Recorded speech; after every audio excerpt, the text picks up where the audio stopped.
madadamay na tayo. Ang China, pinasok na ang Taiwan. So hudyat na ba to mga guys?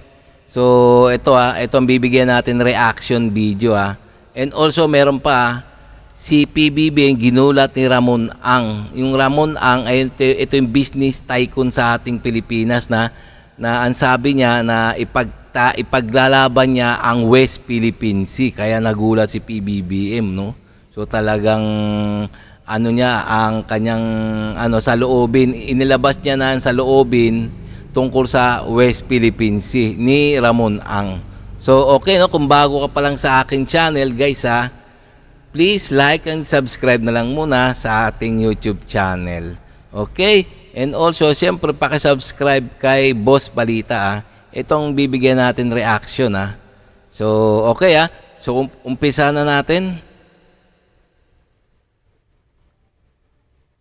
Mismong si Pangulong Marcos nagulat nang biglang sabihin ng may-ari ng San Miguel at Petron ipagtanggol ang West Philippine Sea ng Pilipinas base sa balitang kumakalat na nawagan ng business tycoon na si Ramon na protektahan ang oil and gas sa West Philippine Sea ng Pilipinas laban sa lahat ng gustong kumuha sa loob daw ng ating teritoryo. Huwag hayaan sa West Philippine Sea may kumuha ayon kay Ayan mismo si Ramon ang business tycoon ng Pilipinas. Mga lahing mga incheck na talagang concern siya sa West Philippine Sea. Na ang sabi niya ipaglaban ang West Philippine Sea ng gobyerno. Ganyan ang maka-Pilipino. Ramon Ang, wala pa tayong hawak na langis sa ngayon pero meron na daw tayo ditong malaking reserba. Hukayin nyo lang daw sa West Philippine Sea ang langis ngayon. Magiging 20 ang litro na 60 ang benta. Pero walang sinabing China ang kukuha dito. Pero alam nyo na kung sino ang kukuha. Philippines, we don't have oil. But we have a very big... Si Ramon Ang talagang butis pa siya, alam niya na may mga reserve oil sa West Philippine Sea. So kaya nga nagpa-press con siya reserve in West Philippine Sea. That's why they are very interested on the Philippines. So let us not let go of it. We should protect our territory. I'd like to share with our audience here today. Talagang concern si Ramon Ang, no? Bagamat ang kanyang lahi ay incheck, talagang pure blooded Pilipino siya kasi nga dito na siya lumaki, dito na siya pinanganak dito sa Pilipinas at naging businessman na mula noon hanggang ngayon. Why is it the fuel prices and power prices in the Philippines is higher compared to our neighboring countries? As you know, San Miguel and Petron is in Malaysia. In Malaysia, the prices of gasoline is 20 pesos per liter. In the Philippines is 60. Reason? Malaysia subsidized 1/3. The other 1/3 is taxes. Philippine government impose taxes. And our neighboring countries don't impose taxes. But if you look at it on a equal basis, our prices without the subsidy and without taxes is even lower than Malaysia, Indonesia, and Thailand. It's also the same as power. Our power generation compared to our neighboring countries are lower, but we impose taxes on the power sector, on fuel. And we also don't subsidy. Magaling. We don't give subsidy on power. That's why our power prices are higher. But if you are foreign investors that want to come to the Philippines, that is not a reason for not coming. You should come and put up your own power generating plant in your factory, which is very easy to put up. And Philippine government encourage all big energy consumers to put up. For example, if you want to put up your own nickel processing plant. Tignan nyo naman pagkasalita niya, talagang matindi. Talagang business minded, no? You put up your own power plant. It's welcomed by USEC Marasigan. I think our country is market force compared to our neighboring countries. Kaya nga dapat ang magiging talent din ng magiging presidente dapat marunong din sa business. So, katulad ng mga business tycoon ng Pilipinas, 'di ba? Marunong sila mag-manage na kailang negosyo kaya lumalaki.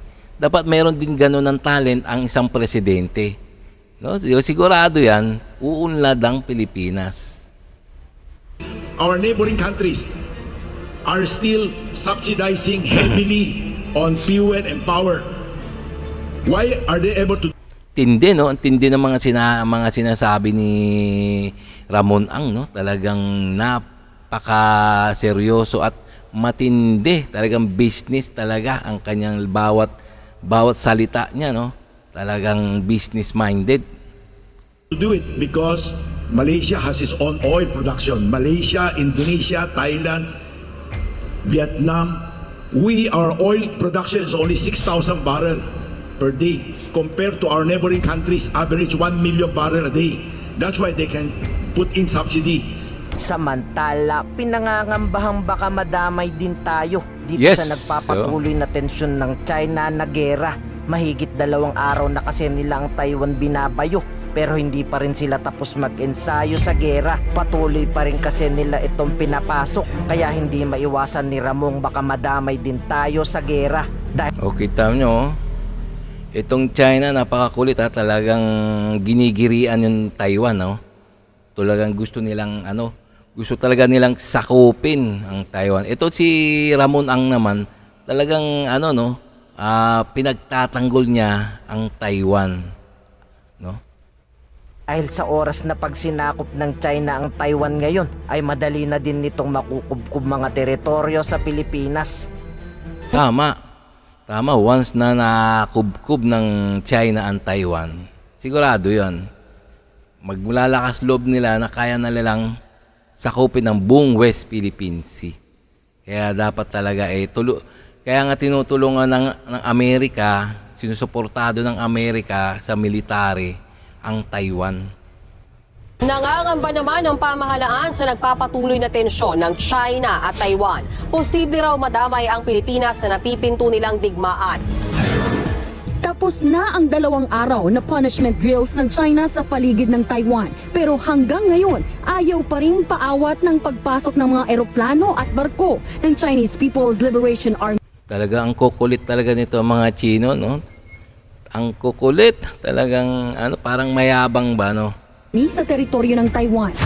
Kahapon at kanina, 10 Chinese military aircraft ang pumasok ulit sa southern airspace ng Taiwan. 11 Chinese warships at 4 na Coast Guard vessels din nila ang umaligid malapit sa isla. Hindi naman nagpasindak ang Taiwan. Puro ganyan naman ang China, no? Ito ang mga Chino na to. Puro paninindak lang naman ang alam niyan eh. Puro pagbabanta-banta. Pero ba't kung talagang gusto nilang sakupin ng Taiwan, bakit di nila bombahin? Hindi yung ganyan na puro parang ginigirian lang. Kundi ang defense force nila at nag-deploy ng mga barkong pandigma, fighter jets at missile launchers para pakitaan ng pwersa ang China. Nag-ugat yan sa kagustuhan ng Taiwan na humiwalay sa China sakali mang mauwi sa gera. Babala ng Kaya nga humiwala ang Taiwan sa sa China eh. Dahil ayaw nila yung pamamalakad ng China. eksperto, malapit lang ang Pilipinas sa Taiwan kaya posibleng madamay tayo sa gulo. Kung maokupa ng China ang Taiwan, mas madali na rin para sa kanila na kubkubin ang mga teritoryo natin na kinakamkam nila sa West Philippine Sea. Pero ang China talagang hindi papaawat ngayon. Meron pa sila ditong ipatutupad. Talagang hindi magpapahawat yan. Ang kukulit niya ng mga Chino na yan eh. 4 na buwan daw kasi nilang ipagbabawal mangisda sa West Philippine Sea ang mga Pilipino ngayon. Pero ang mga Pilipino hindi daw dito tutupad. Wala naman daw kasing karapatan ang China mag-utos dito. Bakit naman tayo susunod sa ipatutupad? Ayan meron naman pinalabas ang ang China na ang kanilang batas. Nagpalabas ng bagong batas na fishing ban sa West Philippine Sea na bawal daw mangisda ang mga Pilipino sa West Philippine Sea. Nasakop ng ating exclusive economic zone. No? Ang titigas talaga ng mukha nila. No? Ipapatupad nila sa ating sariling teritoryo. Ano sila? Ungas? Kaya hindi na po bagong bagay yung nangyayari pong ganito ngayon dahil simula pa po nung mga unang panahon na nagkaroon po ng usapin dyan sa West Philippine Sea ay hindi na po ito karaniwan sa amin yung kanilang mga pagbabandon sa mga pangingisda po dyan sa lugar. At hindi naman na po kami napatitinag dahil sa kung ano po yung batas natin, ay siya lang po yung pwede namin sundin at wala namang dapat na sundin sa mga batas na ipinaiiral ng mga kaibayo nating bansa dahil hindi naman po tayo, wala naman po tayo sa kanilang bansa. Oo nga naman. Bakit naman susundin natin ang batas ng ibang bansa, no? Samantalang hindi naman tayo lumalagpas sa ating teritoryo. So sila ang gumagawa ng gulo. Itong mga Chino na to, no? So, katulad nga na nabanggit natin, it's an annual fishing ban. Ito, nakagis na nyo na to. Parati namang may annual, actually, taon-taon, merong ganitong klaseng fishing ban. Pero ano pong ginagawa ninyo sa mga ganitong pagkakataon, lalo na ngayon, no, na maigting, mainit ang tensyon sa pagitan ng dalawang bansa, ng China at ng Pilipinas po, Ginoong Quaresma? Sa amin po ay hindi po kami napatitinag sa bagay na yan. At hanggat maganda, Yes, dapat huwag matinag sa mga batas ng Chino, no? So, ang kanilang ano lang, pansariling interest lang ang ginagawa ng mga Chino na yan, no? ang panahon at kaya po ng mangisda ang ating mga kasamang mangisda. Patuloy lang po sa pangingisda dahil hindi naman po tayo napabubuli sa kanila kung ano man yung kanilang Yes, mga tama. panahon dyan sa bagay na yan. Ang pagkakaiba po ng fishing ban ngayong taon, no, ay itong pinaigting pa na puwersa ng Chinese Coast Guard. I'm sure alam nyo to, I think it was a couple of weeks ago, nung sinabi po ng China, no, nabibigyan nila ng kapangyarihan ang Chinese Coast Guard na manghuli ng kung sino mang foreign national na nangingisda sa kanilang teritoryo, di umano'y teritoryo, no? At pwede daw nila itong ikulong ng walang benepisyo ng isang pagdinig sa korte. Yan ang pagkakaiba ngayong taon na ito. Grabe, ah. Hindi ho ba kayo natatakot? Amin po ay Ang tindi ng batas ngayon ng China, no? sa ating teritoryo pa, na ikukulong na lang basta na wala na hindi idadaan sa korte. Oh. Ang tindi kapal nyo mga China. hindi po kami natatakot dahil lagi madalas naman na po na kami ay natatakot sa mga pagpapalaot pa lang po namin. Ay totoong nanganganib na yung aming buhay at bis buhay na po yung aming ginagawa. So ano man po yung mga pambubuling ginagawa nila dyan, ay hindi po kami napatitinag sapagkat yan lamang yung aming tanging yaman. At alam namin na nasa loob yan ng ating exclusive economic zone at handa kaming mamatay o sa mabuhay. Wow, ang tindi, Sa kapakanan ng aming mga pamilya para mabuhay lamang po yung aming mga pamilya sa bagay na yan.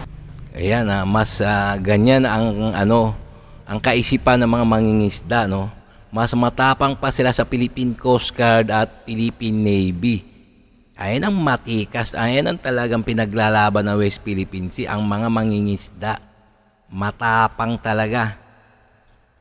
Alam niyo po, Ginoong Quaresma, nakakarinig din po tayo ng mga ulat na mayroong mga ayuda na ibinibigay po sa ilang mga mangingisda para makatulong na din dahil nga alam nila na hindi na normal ang nangyayari, no? Pero bakit gano'n na lang din ang inyong, ito'y narinig namin, patutuhanan nyo kung pwede, narinig po kasi namin na hindi ayuda ang hanap po ninyo. Yes. Dahil ang pinag-uusapan dito ay hindi lamang kabuhayan ng inyo pong mga kasamahan. Bakit naman aasa sa ayuda ng gobyerno, no? Yun nga, hindi nga makasapat yung ayuda na yun para makabuhay ng pamilya. Kaya nga nagsusumikap ang mga mangingisda na mangisda sa West Philippine Sea sa loob ng ating exclusive economic zone. So, ayun lang ang tanging hiling ng mga mangingisda na protektahan sila laban sa mga Chino na mga nanghaharas sa kanila. So, ano ginagawa ng gobyerno? So, pwede rin kayo mag-comment dyan sa ating inbox dyan sa baba, okay? Pero ito po ay naging gawin na po ng inyong buhay. Simulat sa pulpa, generation after generation, ito po ay buhay na ninyo. Way of life na po ninyo ito. Ginoong Quaresma. Totoo po na hindi po kami talaga hindi po kami nasasatisfy o natutuwa doon sa mga ipinamimigay na ayuda ng ating pamahalaan. Unang-una, pagka namimigay po sila, 1-2 araw, wala na naman po. Oo nga, tama. Kaya mga binibigay nilang ayuda sa amin. Kaya kung sila ay Kaya nga, tingnan mo, ang gusto ng gobyerno yata, bigyan sila ng ayuda. Pero di naman sapat, no? At tama yung sinasabi ng yung mamang yun, no? 1-2 araw, ubos na naman. Paano na naman? Kaya ang suportahan ng gobyerno yan? Na kahit hindi mangisda, hindi magugutom ang ating mga fisherman. Tutulong sa amin, kailangan namin yung matatag na hanap buhay ng bawat sambayan Yes, natin, tama. mga Pilipinong nangingisda. Yun, kailangan talaga matatag na hanap buhay. Kaya ngayon yung pangingisda, kaso may makukulit dyan sa Baho di Masinloc, sa Pag-asa Island, at saka sa Panatag Shoal. Ayun nga yung mga incheck na tinataboy sila. So kailangan mapaalis yan mga incheck na yan ng gobyerno. At hindi yung pansamantala lang na pangangailangan, dahil kami po ay ang hanap namin ay matatag na paghahanap buhay para po sa aming mga Tama, no? Ang hanap nila ay matatag na hanap buhay. Katulad ngayon, gusto nila yung ganyan mangingisda, ayan, sa dagat. Ayan talaga matatag na kabuhayan nila. Ayaw nila umasa sa gobyerno. Ayaw nila maging tamad. Na katulad ng mga ginagawa ng gobyerno na puro ayuda dito, ayuda doon. Pero hindi naman nakakasapat sa pang-araw-araw na pamumuhay ng mga tao. Kaya kung tutulong din lang po sana sila, gawin na nila yung nararapat at hindi yung ginagawa na lang nila itong parang may masabi lang na naitutulong sa aming mga Ano po sa pananaw nyo ang Tama. nararapat? Paano po magiging matatag ang inyong paghahanap buhay?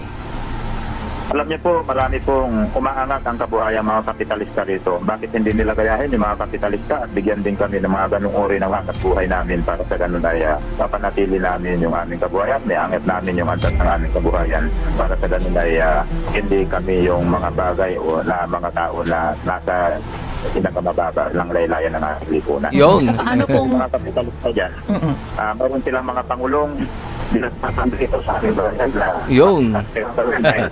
pero sila, kailan lang sila Ginoong Quaresma, pasensya na po, pakiulit lang po kasi bahagyang nawala po yung signal ninyo. Pakiulit lang po yung unang bahagi ng sinasabi ninyo. Paano po naiiba ang sitwasyon nyo ngayon dun sa suportang nakukuha ng sinasabi nyo pong mga kapitalistang nandyan din po at nangingisda sa inyong lugar? Go ahead po. alam niyo po, dinatnang kami dito sa aming bayan ng Masinloc. Masirap talaga. Masinloc, Zambales. Ginoong Quaresma, Mr. Quaresma, pasensya na po pero nawawala po yung signal ninyo. Yun, Kung nawawala. pwede po pakipihit lang po ng kaunti, pumunta po sa isang lugar kung nasan po kayo na mas malinaw po ang signal. Can I hear your voice again, Mr. Quaresma? Okay mga guys, so hanggang dito na lang tayo mga guys. So nakita nyo naman na ang China talagang pinasok na ang Taiwan, papasukin na ang Taiwan at madadamay pa tayo. So hudyat na ba ito talaga? So abangan natin. At si Ramon Ang, business tycoon na, talaga pinagtatanggol niya ang West Philippine Sea kasi alam niya talagang isang treasure to, yung West Philippine Sea. Dapat hindi pabayaan laban sa mga incheck na yan. So okay. So dapat talaga gumawa ng action ating gobyerno para mapaalis ang mga incheck na yan, mga barko ng incheck na nangahara sa ating sa loob ng ating exclusive economic zone. So okay, So hanggang dito na lang tayo mga guys, ha. So kung nagustuhan niyo yung mga ganitong mga reaction video, please like and subscribe na lang muna sa ating YouTube channel bago tayo magtapos.